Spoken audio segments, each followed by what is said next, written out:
Olá, pessoal! Começando mais um episódio do Videocast Sem Contraindicação, o Videocast da Unimed João Pessoa. Toda semana a gente traz aqui conteúdos, informações com grandes especialistas na área de saúde para trazer aqui mais dicas e orientações e você cuidar mais da saúde, ter mais bem-estar e mais qualidade de vida. No episódio dessa semana, nós vamos falar sobre um tema bem interessante: como vencer a obesidade.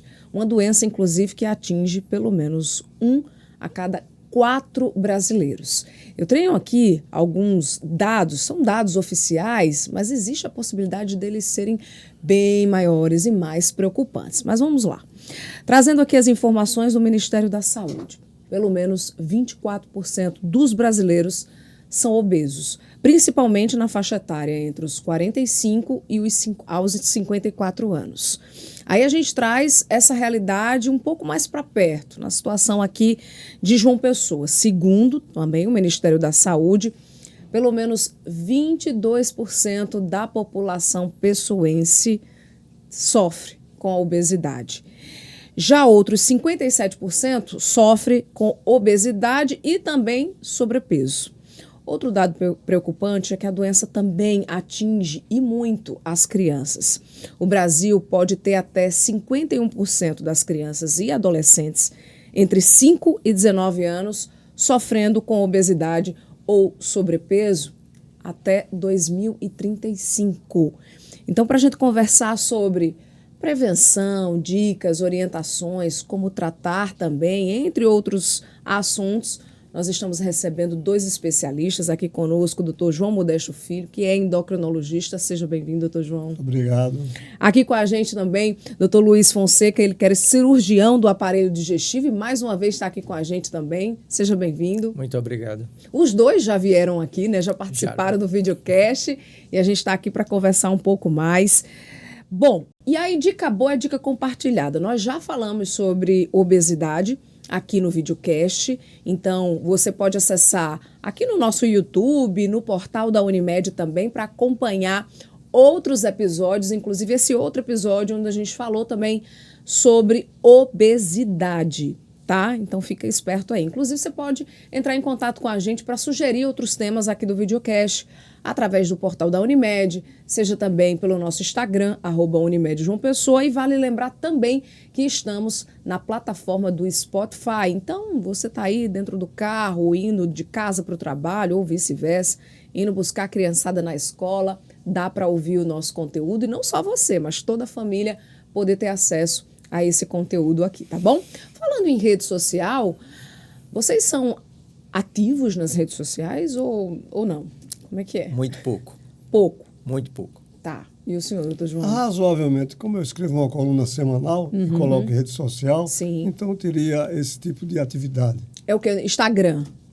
É Instagram. Instagram, mais o Instagram. Entendi. Olha aí, tá vendo? Vocês podem também encontrá-los nas redes sociais, acessando aí o Instagram. Eu quero começar a nossa conversa de hoje falando sobre alimentação e atividade física, né? E sobre essa relação com uma vida mais saudável, sobre uma rotina mais saudável, vamos dizer assim.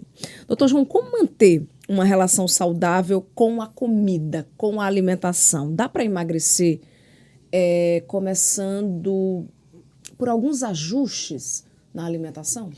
Linda, eu gostaria só de a gente retroceder um pouco historicamente, que a gente poderia entender melhor isso.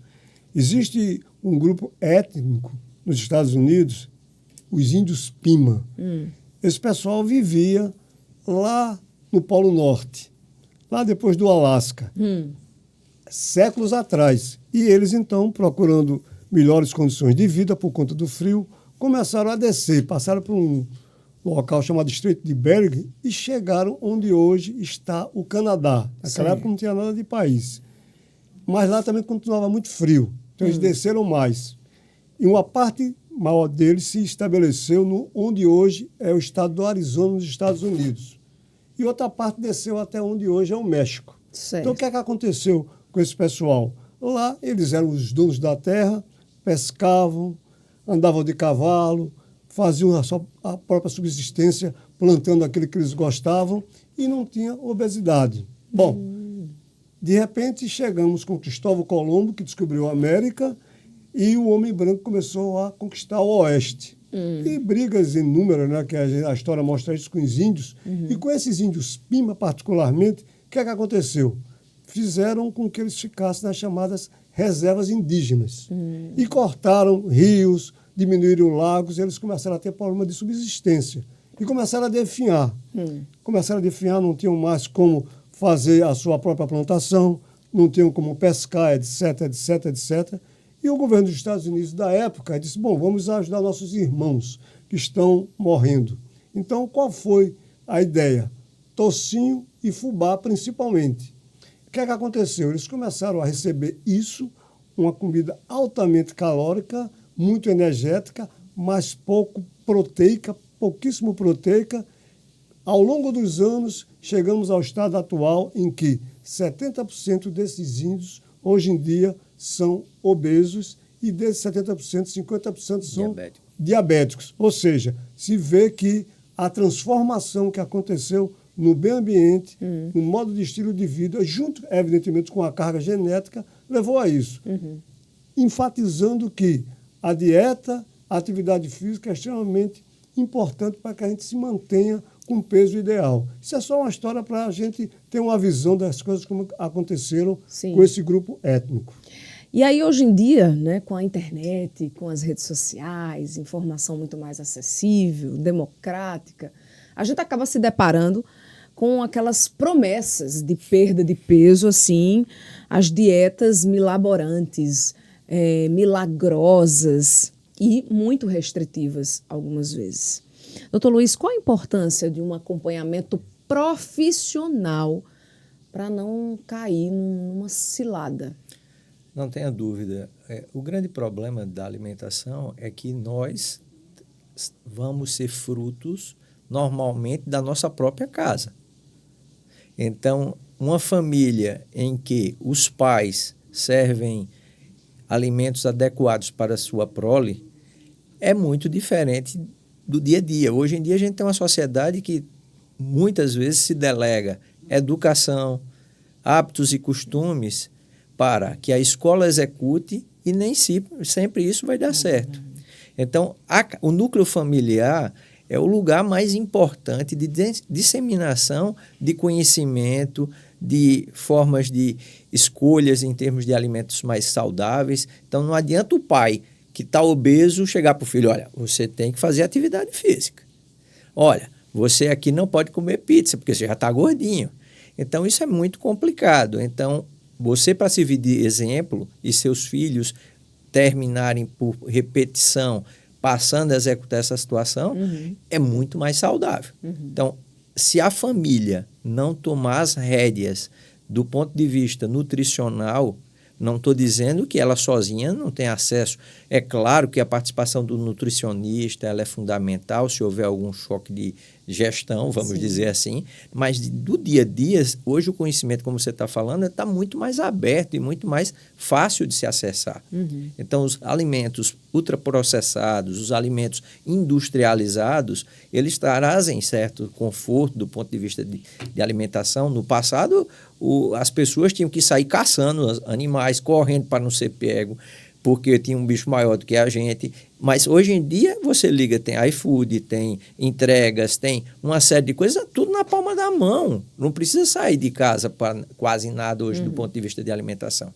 Então, de verdade, acreditamos que a família é o local, sem dúvida nenhuma, de educação, do ponto de vista geral, mas também de educação alimentar. Então, se isso não vier à tona, a chance de dar certo é muito pouca. Algumas pessoas falam assim, eu não consigo emagrecer, meu metabolismo é lento e tudo mais. Doutor João, eu queria que o senhor explicasse para a gente como é que funciona, por exemplo, o metabolismo de uma pessoa que sofre com a obesidade. O que é que elas podem fazer para ajudar esse corpo, enfim, a se recuperar? Sabe que o Luiz Antônio falou um negócio extremamente importante aí, que seriam, então, os alimentos ultraprocessados, né? E também é bom que a gente recorde um pouco sobre isso. Repara que, há pouco tempo atrás, na década de 1970, Os Estados Unidos tomou a decisão, o governo tomou a decisão de modificar um pouco essa questão alimentar, dando mais tempo de prateleira para os alimentos, porque eles se desgastavam logo, a agricultura sofria, a indústria sofria, todos sofriam, então ele liberou para que fossem feitas algumas coisas para que os alimentos tivessem o maior tempo de prateleira. Então, quando você vai observar a curva da obesidade, historicamente, por exemplo, do século passado até agora, se viu que o crescimento da obesidade era mais ou menos constante, sem grandes oscilações. Da metade do ano de 1970, então 1975, por aí, tivemos uma ascensão abrupta da obesidade. Junto a isso, também os outros países, para não ficarem com problemas, né, de pegarem só comida dos Estados Unidos e sofrerem internamente, adotaram os mesmos métodos, né? De fazer com que uma série de produtos químicos fizessem parte, amaciantes, edulcorantes, etc. Tal, e principalmente, né, ultraprocessados. Sabe que hoje em dia a gente tem supermercados que 50% a 70% do que é oferecido são de produtos industrializados. Sim. Quer dizer, o produto natural cada vez menos a gente consegue. Então isso aí faz parte de a gente ter também esse aumento da obesidade. Ele também falou uma coisa extremamente importante. A educação alimentar começa em casa, né? Começa na mesa, né? Com os pais, o exemplo, observando aquilo que quer. Eu tive um exemplo quando meus meninos eram pequenos numa escola, em que reunião de pais e alunos para se decidir sobre a questão dos lanches das crianças. Sim. Então levaram lá, inclusive, uma nutricionista e ela falou tudo aquilo que a gente entende como correto. Mas muitos pais diziam, não, mas meu filho trazer isso, ou gastar dinheiro aqui na cantina da escola, 1000 dificuldades. E eu estava lá atrás, alguém disse, olha, doutor João Modeste, aí que é endocrinologista, podia dar a sua opinião. Eu digo, eu acho que o que o nutricionista falou é tudo correto. Eu acho que nossas crianças precisam disso, dessa orientação, etc. Aí foi muita discussão depois, vamos colocar em votação. Quem aprova o que a nutricionista disse? Tivemos 2 votos, eu e o dela. Todo mundo votou contra. Sim. Quer dizer, então, mostrando que, às vezes, muita coisa estão tão incrustadas na nossa mente que dificulta até a gente partir para uma orientação sadia para as crianças. Essa questão de ter dificuldade para perder peso, é claro que existem problemas médicos, né? Por exemplo, sim, o hipotiroidismo, né? Quem tem problemas da tireoide, que fabrica pouco hormônio, tem, além de ganho de peso, tem dificuldade, se não for bem orientado, a perder peso. É uma discussão também à parte. Alguns medicamentos, por exemplo, que se usa, corticóide, que também faz ganhar peso. Então, inúmeros problemas existem. Agora, numa pessoa que não tem nenhum desvio metabólico, que não tem maior problema, não é diabética, não tem hiperinsulinismo, alguma coisa assim que dificulta a perda de peso, então, normalmente, se seguir o padrão que é para seguir, é evidentemente que vai ter como perder peso. Uma das dificuldades que as pessoas sofrem com a obesidade é o excesso de alimentos com a ingestão, né, assim, sem controle de açúcares, gorduras, enfim. Quando a gente consegue controlar a ingestão desses alimentos, além de perder peso, quais são os outros benefícios, né, para além do perder peso, ou da boa forma, ou enfim, o que mais essa redução ela traz de benefícios para a nossa saúde, doutor Luiz? Na realidade, o excesso de carboidratos, que isso é uma cultura nossa, principalmente do Nordeste. Então, aqui se come num perfil alimentar do dia a dia das pessoas, em torno a cada 10 alimentos, pode ter certeza que uns 8 a 9 vão ser carboidratos. Então, a gente tem uma desproporção completa. Então, ainda hoje, no Nordeste, você tem uma preponderância de carboidrato. Então, poucas pessoas são aderentes a verduras, legumes, frutas, que são coisas importantes. Então, tudo na vida tem que ter sua proporção. Então, aqui é como eu disse a você, em torno de 80% do alimento ingerido no padrão alimentar nordestino, ele está voltado principalmente para carboidrato. E uns 10, 15% para proteína. Qual seria o ideal? Acredito eu que pelo menos a proteína, do ponto de vista geral, ela é importante, mas deve estar aí na casa de uns 15% a 20%, 50% de verduras e legumes e mais ou menos uma proporção semelhante à questão de carboidratos.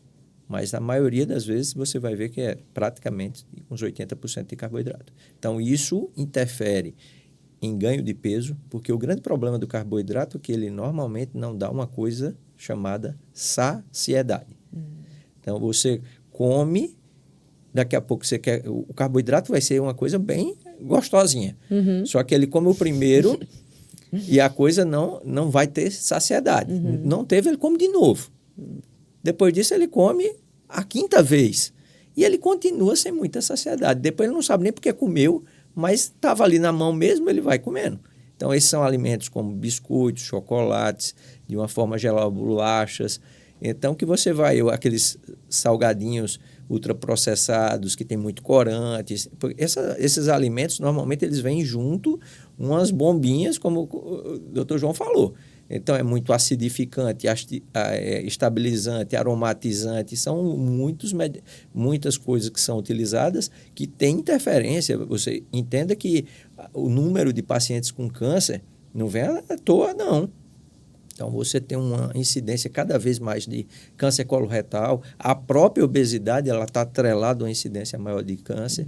Então, se você tem um padrão alimentar que sempre foi assim e não fizer uma mudança ou uma reeducação alimentar, que não é uma coisa tão simples, então, que os hábitos e costumes... porque na minha casa naquela época, eu comia 2, 3 pães, comia alguma bolachinha, comia chocolate...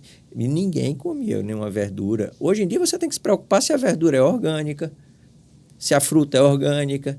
Então você tem culturas como tomate, que a quantidade de orgânico clorado e fosforado é uma coisa assim absurda. A mesma coisa, vamos dizer, das frutas mais consumidas e produzidas no nosso estado é abacaxi. Abacaxi, se você vê como é feito habitualmente a parte de utilização de herbicidas, e é uma coisa louca. Então, se vocês souberem como é que funciona isso, vocês ninguém vai querer comer mais, porque é um alimento gostoso, ela faz parte do nosso cardápio local e, de uma forma geral, no Brasil inteiro todo mundo come. E fora do Brasil também. Mas a quantidade de orgânico clorado e fosforado é absurda. E vocês veem o câncer coloretal, hoje em dia, ele pulou de 2010, ele era o 10º câncer em incidência no nosso país de homens e o 10º de mulheres. Hoje, só perde nas mulheres para mama e o segundo é coloretal. No homem, próstata e o segundo, coloretal. Isso aconteceu em 12 anos, tá? Então, em 12 anos. É porque a coisa vem desandando cada vez mais fácil.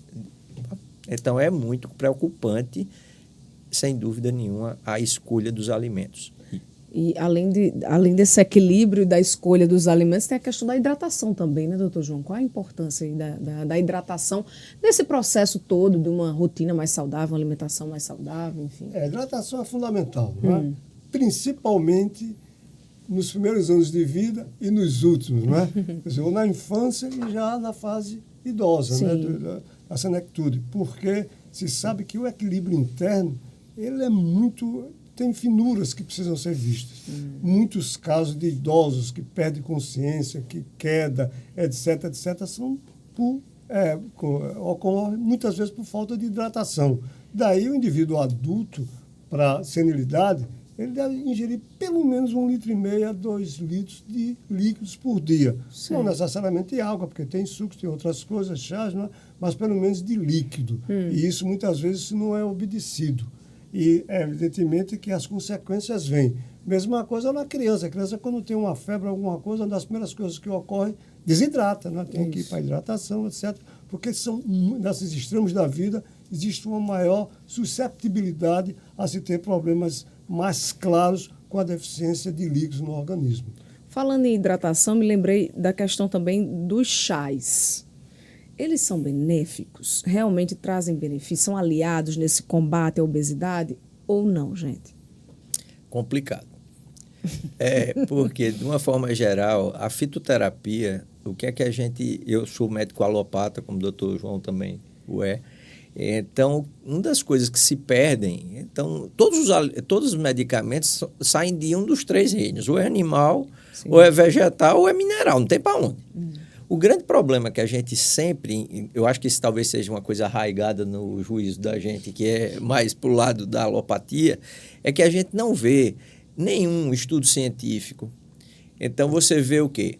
Medicamentos que ninguém está aqui dizendo que eles não tenham ação. Certo. Mas o que é que acontece? A gente não vê resultados prospectivos de trabalhos científicos, igual que para um medicamento ser liberado, ele vai passar por uma série de fases de estudo clínico, para depois ir para teste em voluntários, para depois ver a verdadeira eficácia, para depois ver os efeitos colaterais. Sim. Isso a gente não consegue ver, pelo menos eu não consigo ver isso no dia a dia. Então, é como um medicamento. Vamos lá, uma coisa normal da nossa terra. Mastruz com leite. Todo mundo toma quando está com febre, com não sei o quê. O que é que tem dentro do mastruz? Dipirona. E como é que você vai saber ministrar? Eu vou pegar 2 ou 3 pedacinhos de mastruz e botar? Eu não sei a quantidade. Sim. Então, isso termina se perdendo. Então, com relação aos chás, eu acho que ele passa pela mesma coisa. Tem várias pessoas que dizem que chá de hibisco ajuda a perder peso, mas de verdade eu nunca encontrei na literatura médica um dado que fosse fidedigno e que dissesse, olha, tem que tomar 150 ml de manhã, 150 à tarde, 150 à noite, e aí você vai ter um bom resultado. Eu não tenho isso. Então, o que se vê é que alguém prescreve, olha, use o chá de hibisco. Não diz a posologia, não diz quantidade, não diz concentração, não diz nada. Então, fica um negócio meio complexo, solto. Então, a gente daqui a pouco vai virar igual a conversa de comadre. Olha, fulaninha disse que tomar chá de tal coisa é maravilhoso. Ela perdeu 25 quilos. A gente não sabe se teve um viés, que ela estava malhando, que ela estava mudando o padrão de alimentar, e no pacote vai perder o peso. Mas eu não sei quanto foi do chá de hibisco que foi responsável por isso. Entendi. Então é difícil a gente ter isso do ponto de vista para dizer para o paciente, olha, fica tranquilo, esse remédio não dá problema. Primeiro é saber se ele não dá problema. Tá? Então são os extremos que as coisas têm que andar. Entendi. Eu preferia sempre passar mais para os pacientes que uma boa mudança de padrão alimentar, procurar uma boa nutricionista, ela vai te organizar a vida. E o ideal que seja dentro do seu hábito de paladar. Tem gente que gosta de azul, tem outro que gosta de vermelho. Nada impede que fulano coma tal coisa e essa daqui ele não entra no padrão alimentar dele. Eu acho que tem que ser uma coisa muito bem adequada, não é uma receita de bolo que também a gente vê muito. Então, tá ali na internet, imprime, vai lá e copia e cola. Serve para todo mundo. Um pega, paga a consulta e depois distribui para a família inteira. Então, é uma coisa meio complexa. Então, nem tudo que vai dar certo para um vai dar certo para o outro. Então, eu acho que é uma coisa muito individualizada, não só em termos de hábitos e costumes, mas precisa de ter uma organização melhor. E o motivo é esse. Eu queria também até complementar isso que o Luiz Antônio também falou.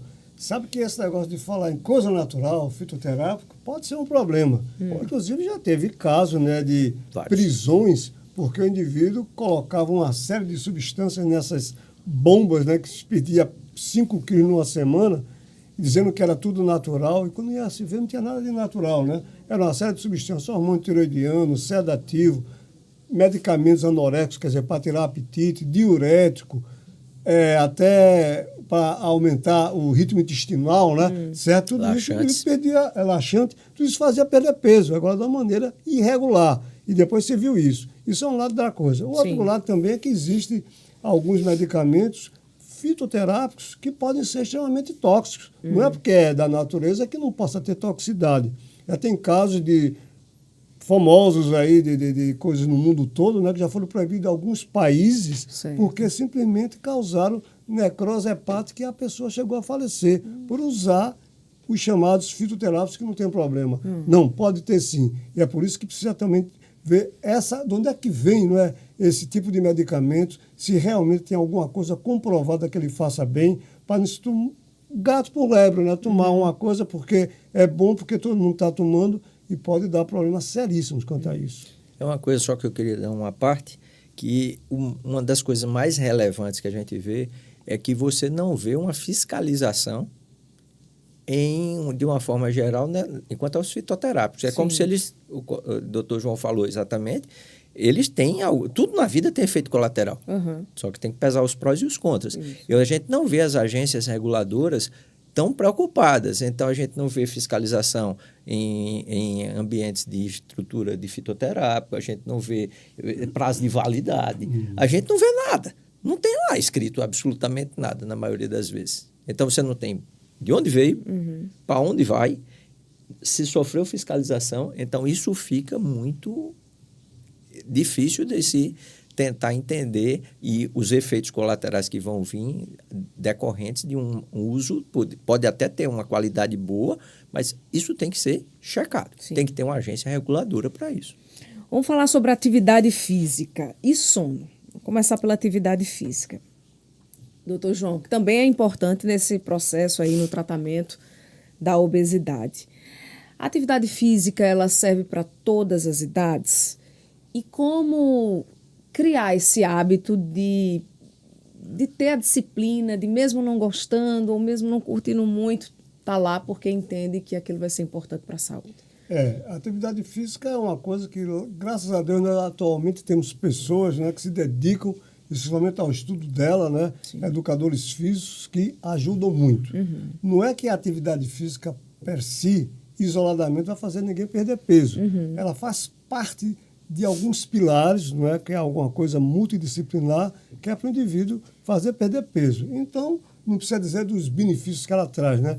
Cardiovasculares, pulmonares, cerebrais, para o sono, para um bem-estar geral, porque a atividade física até libera uma série de substâncias que, as endorfinas, né, que a gente se sente bem melhor com elas, então ela é fundamental. Certo. Agora, não é porque eu vou fazer uma atividade física de meia hora, depois vou pegar pão doce com alguma coisa extremamente, né, um litro uma de Coca-Cola que vai ter resultado, né? Então, precisa fazer parte do conjunto. Então, é fundamental. Qualquer idade pode ser feita, evidentemente sendo acompanhado por um profissional daquela área. Sim. Não é uma prescrição, você vai fazer 1 hora de academia todo dia, a mesma coisa para um indivíduo com 20 anos, outro com 70 anos. Então tem que ter, evidentemente, cada uma a sua parcela de contribuição naquele sentido do professor da educação física.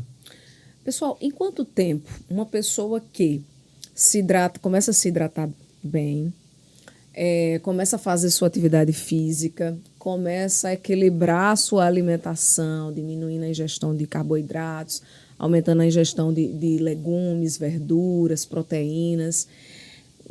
Em que tempo, né, tendo todos essa introdução de hábitos mais saudáveis, a pessoa começa a observar mudanças na sua saúde, no seu corpo? Em quanto tempo? Primeiro vai depender do grau de obesidade que essa pessoa tem. Então, tem graus extremos, evidentemente, e tem coisas que são sobrepeso.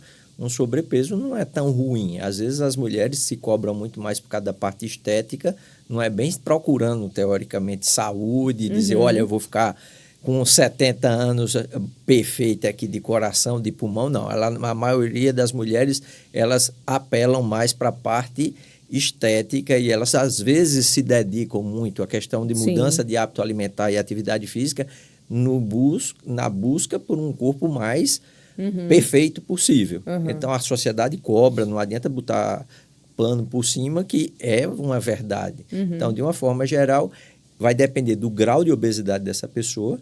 O que a gente sempre orienta é que não tem que ter pressa. Então, o pessoal gosta de chegar em algum lugar e encontrar aquela coisa maravilhosa que resolve o problema dela, que ela foi ganhando peso, tipo 10, 15 quilos ao longo de 5 anos e ela quer perder em 15 dias, porque ela vai ter que ir para o São João.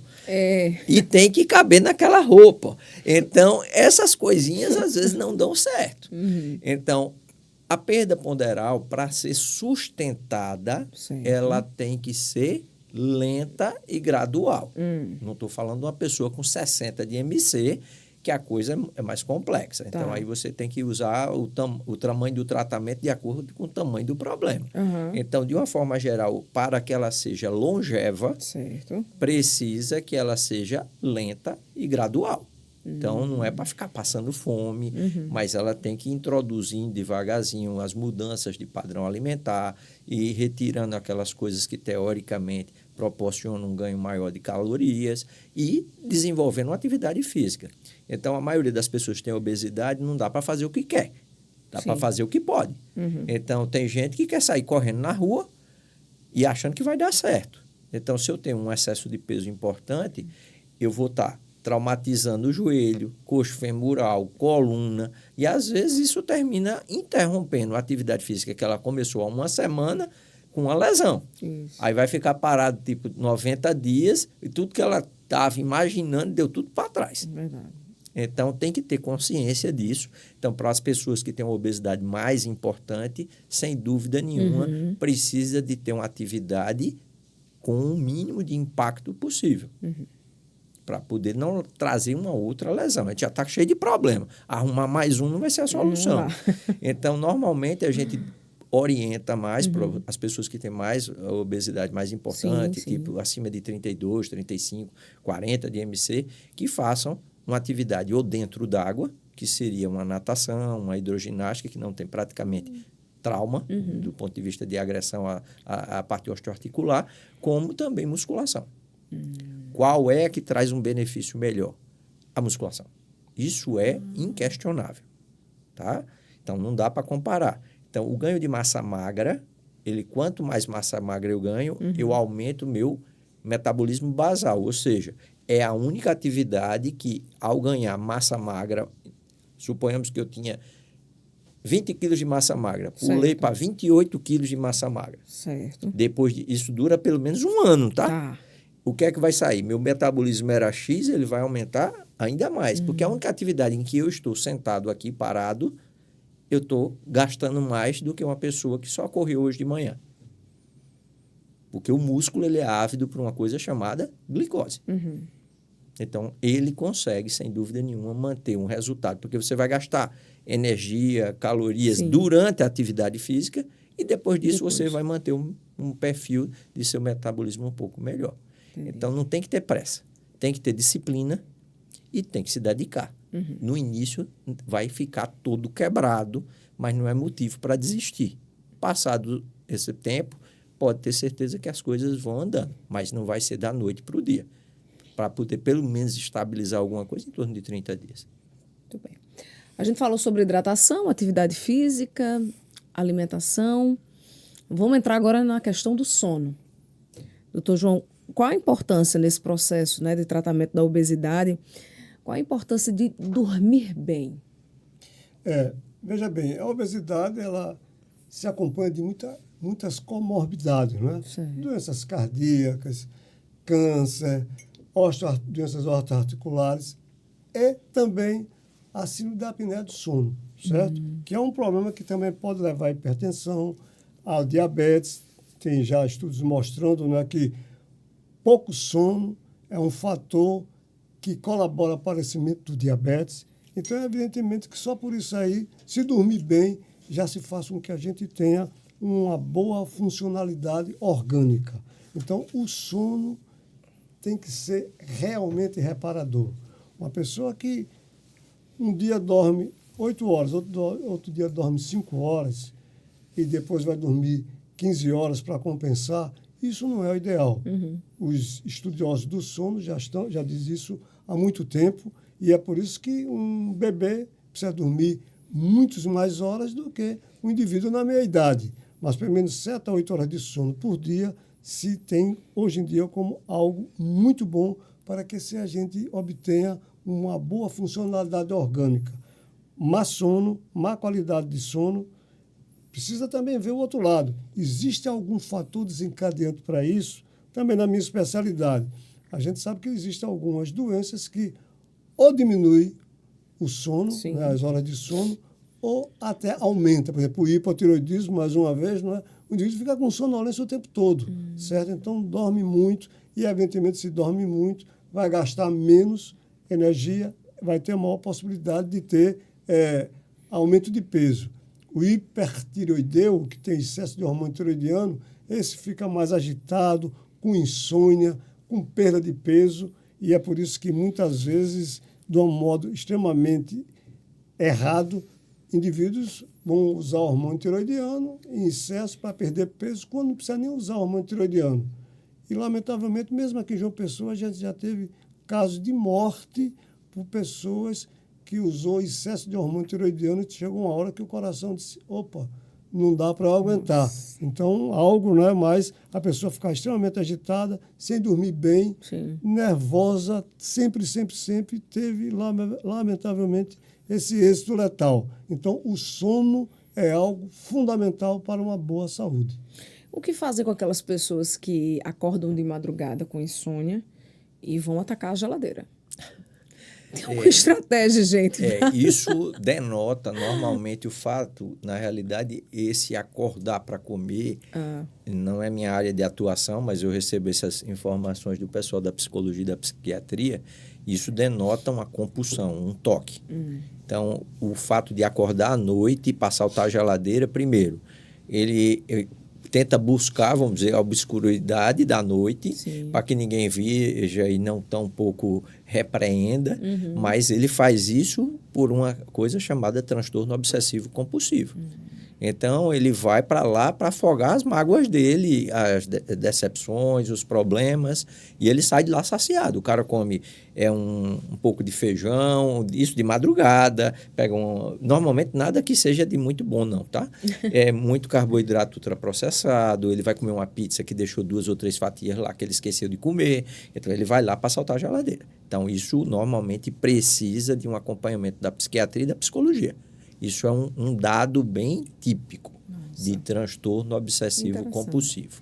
E quem tem insônia, né, doutor João, o que é que pode fazer para ter uma boa noite de sono? Veja, a gente tem, mais uma vez, né, saber a causa, né? Tá. Então, a gente já tem os especialistas do sono, né, que tem exames que são feitos, técnicas que são empregadas, certo? E tem a polissonografia, que muitas vezes determina como é que está esse nível de sono, se está um sono bom, um sono tranquilo, um sono agitado, a duração está boa, não precisa ver a causa. E a partir de identificando a causa, ver qual seria o melhor tratamento. Algum sonífero, isso aí é uma coisa que pode funcionar muito bem e aqui e ali pode-se ter problemas, né? Como está sendo cada vez mais descrito. Então, cada caso é um caso e precisa saber por que está acontecendo aquilo. Seria um dia mau, né, de mais resultados que teve. Isso é frequente, isso acontece ocasionalmente. Então, precisaria identificar a causa para ver qual seria o melhor tratamento. Existem remédios para isso, existem técnicas para isso? Sim, existe. Mas uma pessoa, por exemplo, que fica até meia-noite no celular, para depois desligar e pensar que pode realmente ir dormir de imediato, às vezes não é fácil. Outras pessoas também que têm muita sensibilidade à cafeína. Vai tomar café antes de deitar. Também, às vezes, pode ter dificuldade. Então, teria que ter aquela velha história da anamnese, né, o exame físico, e ver o que é que está acontecendo para determinar o problema do sono que pode estar ocorrendo. Mas, mais uma vez, né, existem especialistas para isso. Eu estou apenas dando uma visão muito limitada de um simples médico geral que está falando sobre uma coisa que entende tanto quanto eu entendo chinês, né? Quase nada. Pegando esse gancho aí, o que a gente observa muito em adolescente e adulto jovem, eles têm uma ruptura do que a gente chama de círculo circadiano de cada um, tá? Então, aqueles horários de acordar, dormir, virado de cabeça para baixo. Sim. Então, a maioria vai ou para computador, ou vai para o celular, passa a noite inteira. É uma coisa que eu não consigo entender, mas, de uma forma geral, eles acordam por volta de entre meio-dia e 2 da tarde e vão dormir por volta de 4, 5 horas da manhã. E, normalmente, com mais de 10, 12 horas de utilização, seja de celular, seja de computador. E no mundinho lá deles. Então, são adolescentes, adultos jovens, e que isso traz repercussões tanto para ganho de peso, normalmente não fazem absolutamente nada de atividade física, o padrão alimentar é completamente maluco e assim vai. Então, está com uma mudança de costumes que vão, sem dúvida nenhuma, impactar ainda mais nessa incidência e é praticamente o mundo inteiro. Então, a gente não tem um problema no Brasil, na América do Sul. A gente tem um país como os Estados Unidos, que é um dos países mais ricos do mundo, com o maior topo de obesidade do mundo. Sim. E no vácuo dele vem a gente. Em terceiro vem o México. Então, são os 3 piores países em termos de repercussão com obesidade. É complicado. Só para a gente ter uma ideia assim, os Estados Unidos levaram 12 anos para que a televisão penetrasse nos 50 milhões de lares lá da América. Google levou apenas alguns dias, entende? Pouquíssimas semanas para penetrar. Ver como essa coisa, né? E com um apelo extremamente forte, porque a gente realmente se liga, fica vidrado naquilo, a toda hora fazendo aquilo, e tanto é que aqui no Brasil mesmo, a Sociedade Brasileira de Pediatria já tem assim uma ideia de que crianças até 2 anos nem deveriam pegar em celular. Na França está para ser passado lá no Congresso francês uma questão de umas leis que até os 3 anos de idade não é para ter contato, e a partir dos 15 anos é que o adolescente poderia ficar à vontade, limitado sobre o seu celular. É claro que isso é uma coisa extremamente difícil, ninguém sabe como é que isso vai ser feito, porque só tem a lei, mas como é que isso vai ser, né? Prática, porque muitas vezes o que é que a gente vê? Falávamos aqui com o Cláudio, alguns dias atrás, Cláudio, que é o pediatra, né? Cláudio Orestes, dizendo que estava assim, em determinado local e viu uma criança chorando, etc. Tal, que é uma criança mesmo, não tinha nem 1 ano de idade. Então, o que é que a mãe fez? Deu o celular e ele ficou lá brincando. Parou, ficou lá. Então, é uma coisa que é difícil, que a gente está num mundo de transformações que o futuro tem uma interrogação. Verdade. E aí a gente tem aqui no nosso videocast o quadro Mente Ativa, né? Tanto o Dr. Luiz quanto o Dr. João já participaram aqui do videocast. A gente pôde descobrir aqui algumas habilidades para além da medicina. O Dr. João que gosta do pandeiro, né? Dr. Luiz que gosta de cavalgar. Então já participaram aqui, já compartilharam com a gente esses momentos também deles. E aí eu quero aproveitar esse momento para falar sobre outros aspectos do trabalho de vocês. Vocês trabalham em instituições importantíssimas e que também, né, buscam trazer para a sociedade informações e projetos para ajudar nessa busca por mais saúde. O Dr. João já foi, inclusive, presidente do CRM aqui na Paraíba. Hoje ele é presidente do Instituto Unimed João Pessoa, que, inclusive, doutor João, tem vários projetos voltados à população mais carente, não é isso? Isso. Temos muito projetos nesse sentido, né? E, aliás, uma das coisas que chama bem a atenção é justamente o Coral Unimed, né? Sim. Que é feito com o pessoal lá do entorno do hospital, das escolas, o pessoal com, evidentemente, limitações da família econômicas, né? Estamos em torno de 50 crianças e adolescentes que têm todo o aval nosso do ponto de vista de saúde, de atendimento psicológico, pediátrico, etc. Além de outras ações em alguns asilos que carência muito grande.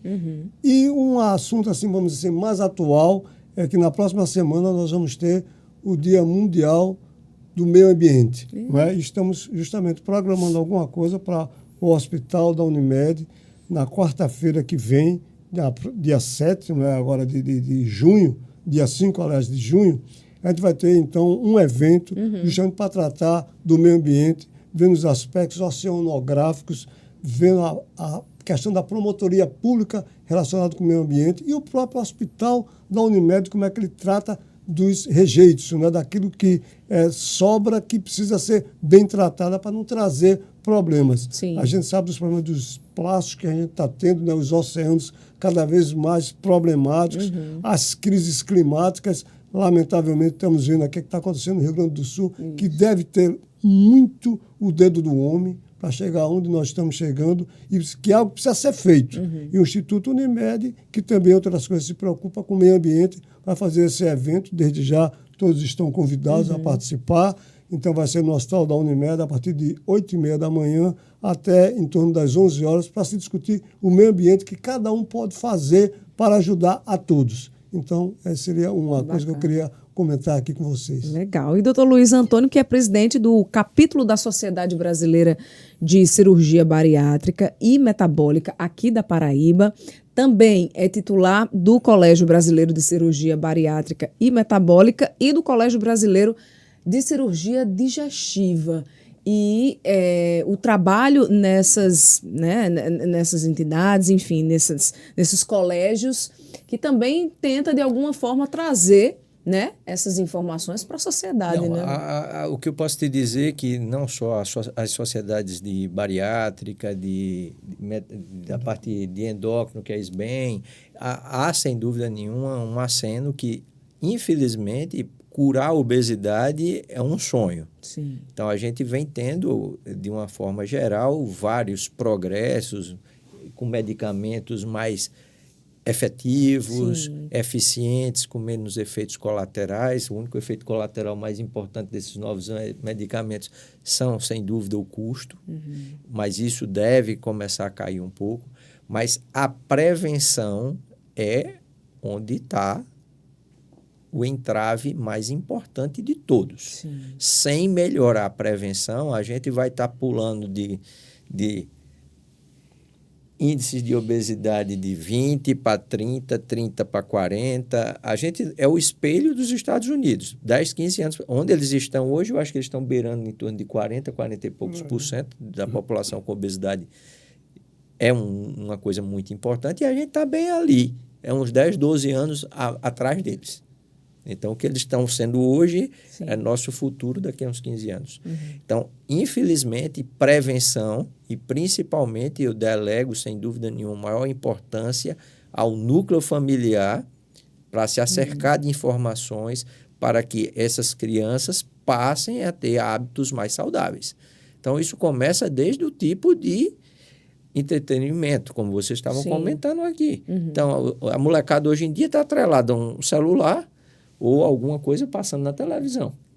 Parece bonitinho, mas ninguém mais sai para correr no meio da rua. Primeiro que tem a violência, tem uma série de dificuldades, mas sem dúvida nenhuma, os hábitos de vida mudaram de forma Sim. gigante.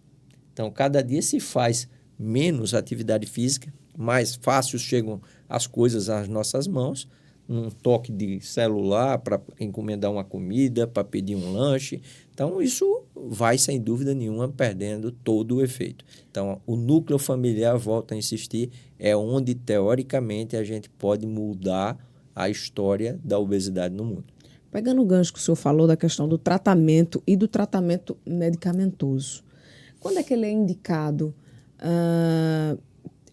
Tem contraindicação?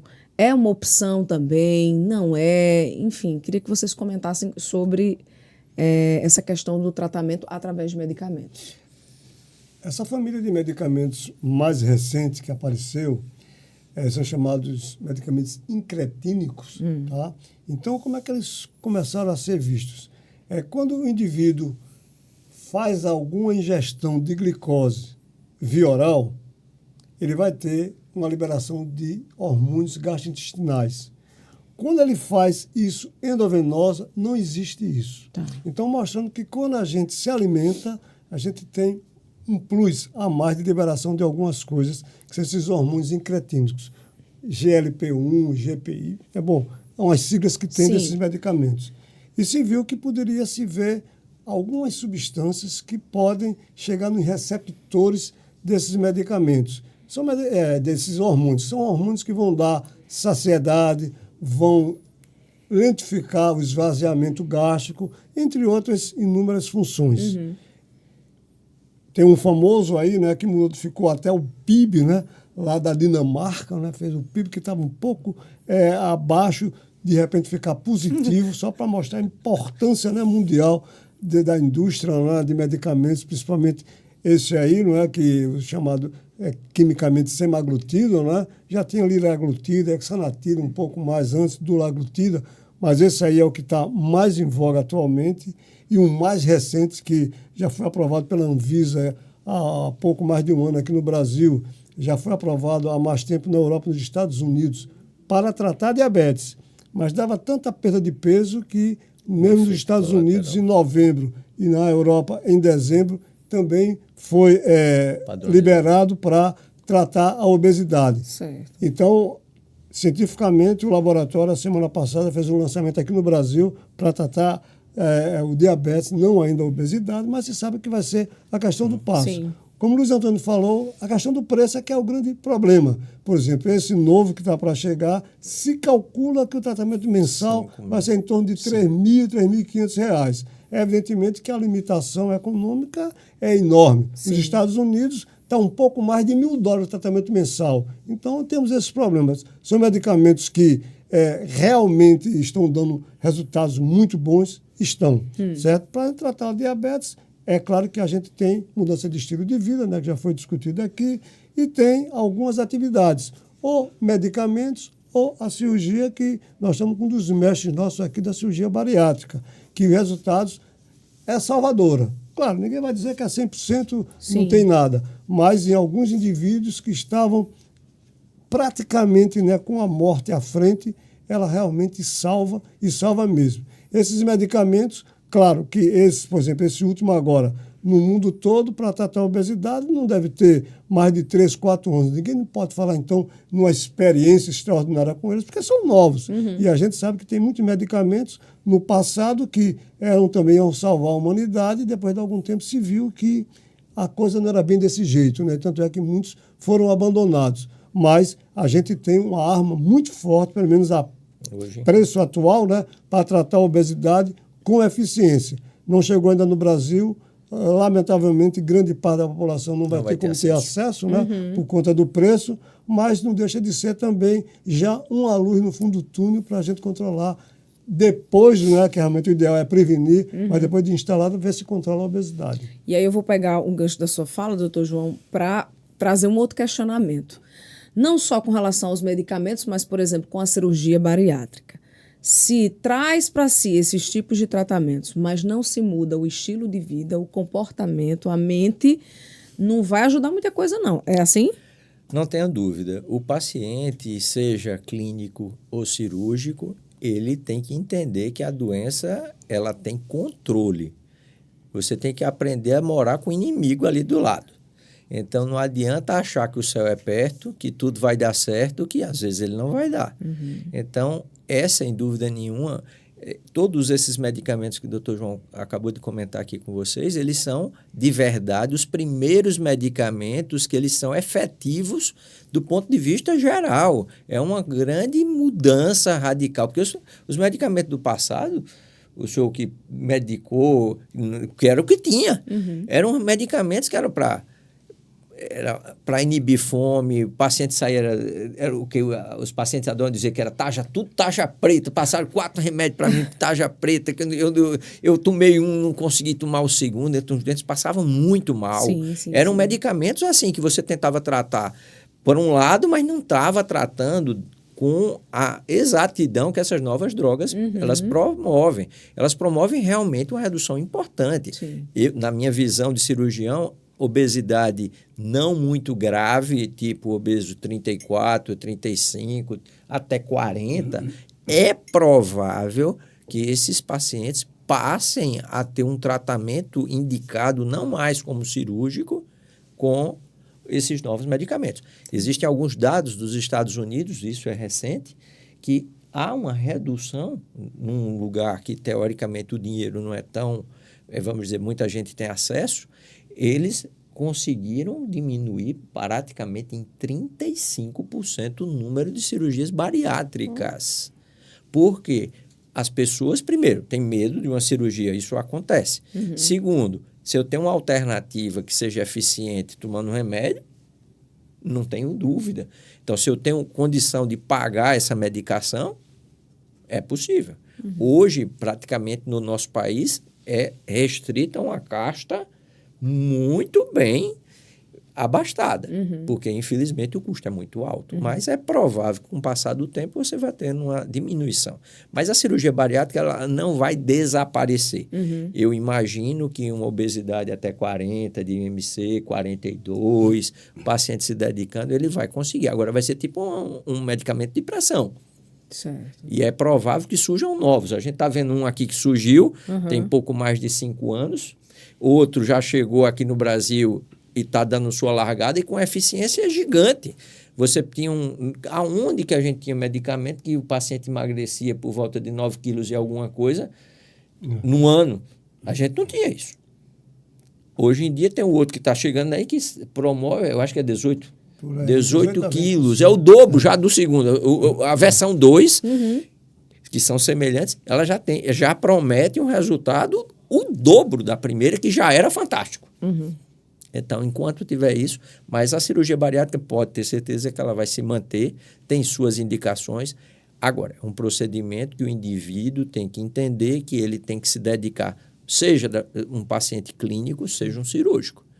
Seja tomando remédio, seja tendo uma bariátrica, ele tem que fazer boas escolhas com relação à qualidade da alimentação, precisa tratar a parte emocional, que isso é muito importante, é onde normalmente o paciente vai para o caminho errado, é quando essa parte não está equilibrada. O doente que passa do 2º para o 3º ano de cirurgia, ele diz para onde veio. Ou você vai ver que rapidamente ele começa a ganhar peso de pouquinho em pouquinho. Não, esse ano aqui eu ganhei 2 quilos, aí no outro ano ele diz, eu ganhei mais 5. Quando você vai ver, no 5º ano, ele já está totalmente num outro plano, já esqueceu o nutricionista, psicólogo, atividade física, já chutou o pau da barraca, tá nem para ir para nada, e aí vem querendo fazer o quê? Uma nova cirurgia. E nem sempre essa nova cirurgia está indicada e tampouco ela vai ter um resultado fantástico. Sim. Então, esse piloto ele tem que entender que ele tem que estar ali do lado do problema e fazendo coisas proativas. Sim. Se ele ficou esperar sentadinho numa cadeira que tudo caia no colo dele, não vai ter chance alguma de vencer ou controlar um problema tão complexo como a obesidade. Pois não. Eu queria só acrescentar um dado novo que saiu a semana passada.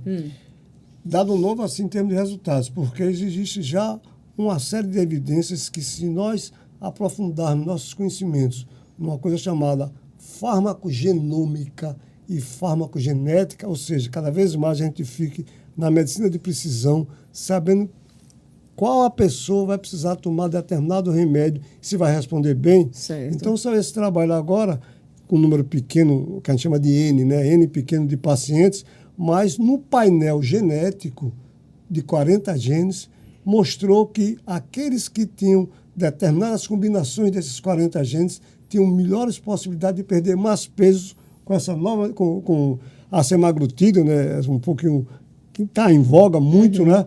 Do que os outros que não têm essa combinação de genes. Então, a gente está ainda cada vez se aprofundando na genética para saber quem vai responder melhor aos medicamentos, o que vai ser uma coisa realmente extraordinária. Só que também vai ter custo, a gente não sabe nem a quanto. Sim. Bom, nosso episódio de hoje está chegando ao fim. Queria agradecer mais uma vez a presença de vocês e deixar aqui um espaço para que vocês possam deixar um recadinho final para quem está nos assistindo.